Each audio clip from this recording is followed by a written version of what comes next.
and given back to us.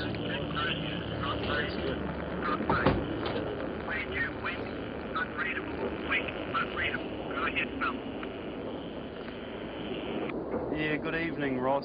The greatest problem for the high-tech team was poor radio reception. A few problems with the Codan radio using the compact at the moment, though. Their midwinter trip ended when the camera froze. Their way home, by comparison, was warm and swift.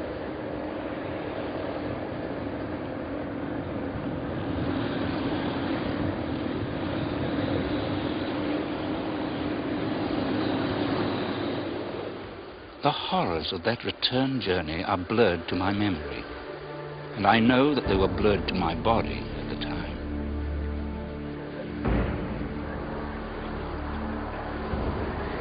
The day's march was bliss compared to the night's rest, and both were awful.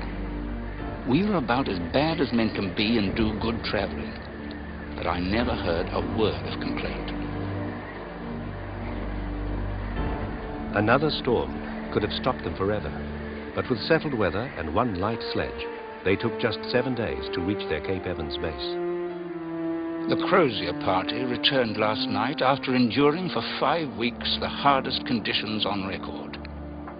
They looked more weather-beaten than anyone I have yet seen. Of what lasting value was their epic of endurance? Wilson's team had discovered one of the animal world's most remarkable breeding cycles. The embryos and their hard-won eggs did not show Wilson's theorized link with the reptiles, but that in itself advanced scientific knowledge.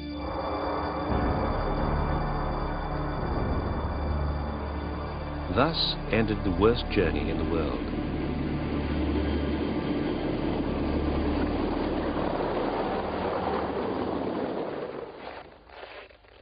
For the camera crew, the 4-month-long night has ended.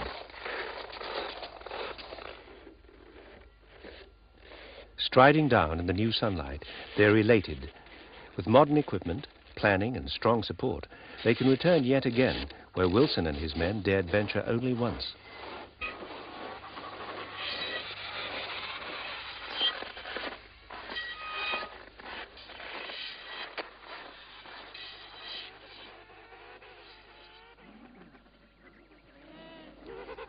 They're greeted by the sounds of spring.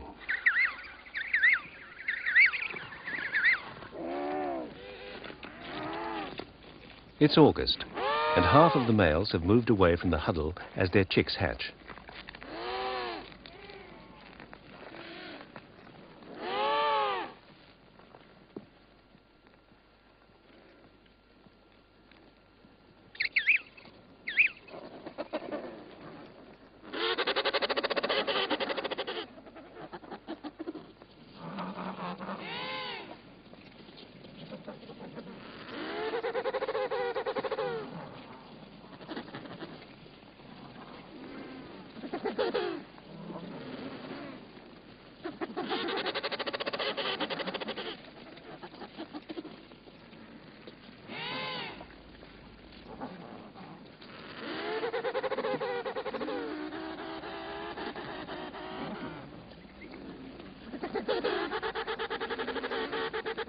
They've brooded the egg for 9 weeks, nurturing new life through incomprehensible cold.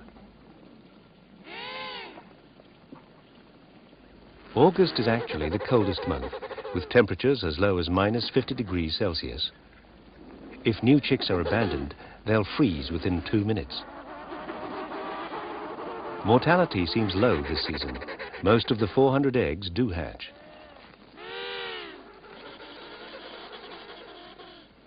In Emperor's feet, the warm arteries run beside the cold veins to heat the blood before it re-enters their body. Their flippers have similar heat exchangers, and in their sinuses, the air they breathe out warms up the air they breathe in, recovering 80% of the heat. During their amazing 4-month fast, the males have eaten only snow for its moisture. They've survived off their fat.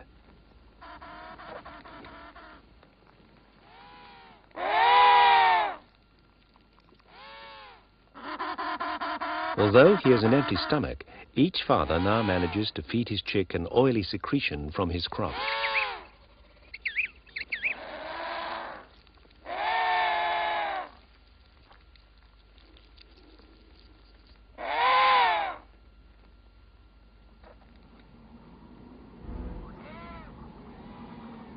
Relief is on its way.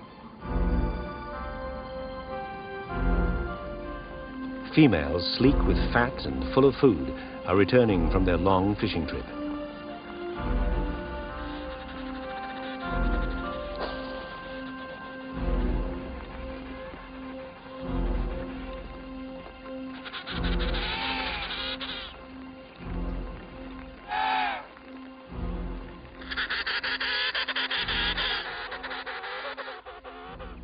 Now, the once larger male is the smaller of the pair. He's 45% lighter than he was.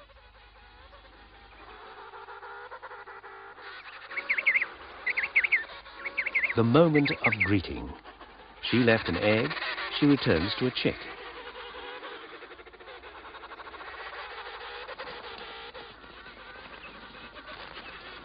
He doesn't want to give up what he's guarded for 9 weeks. The female is keen to take over. The changeover has to be quick, so the chick won't freeze.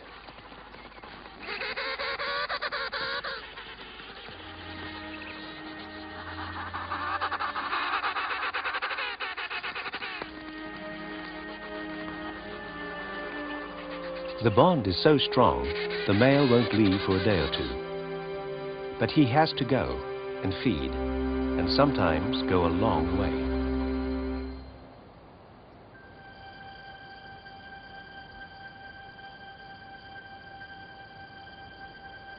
Over winter, sea ice doubles the size of Antarctica.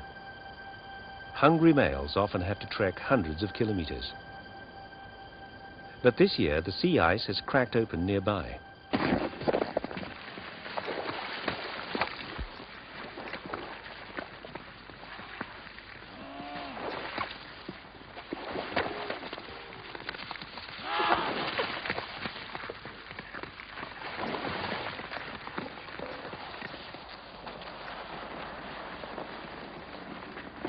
The cracks will refreeze, but for now the crozier males can feed just a few kilometers from the colony.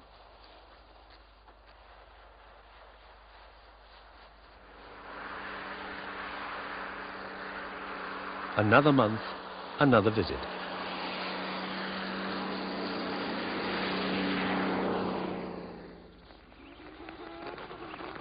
From September, the parents run a shuttle service, delivering seafood meals.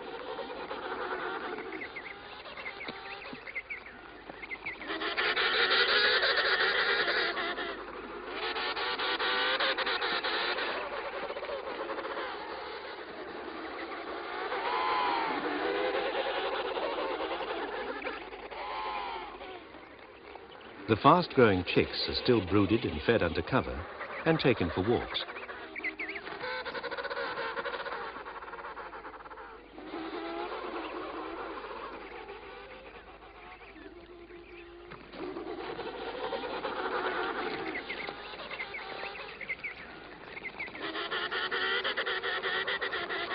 But September is a dangerous time for chicks trying to find their feet.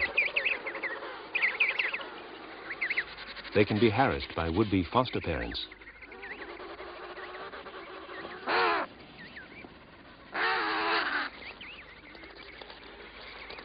If lost, they'll die quickly from the bitter spring cold.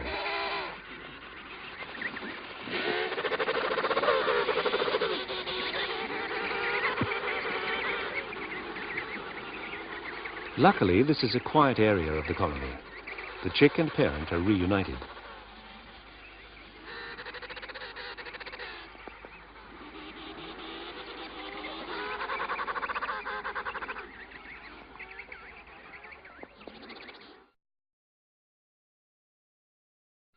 On the other side of the colony, there are a lot of non-breeders desperately seeking offspring, and stray chicks are pounced on and mauled.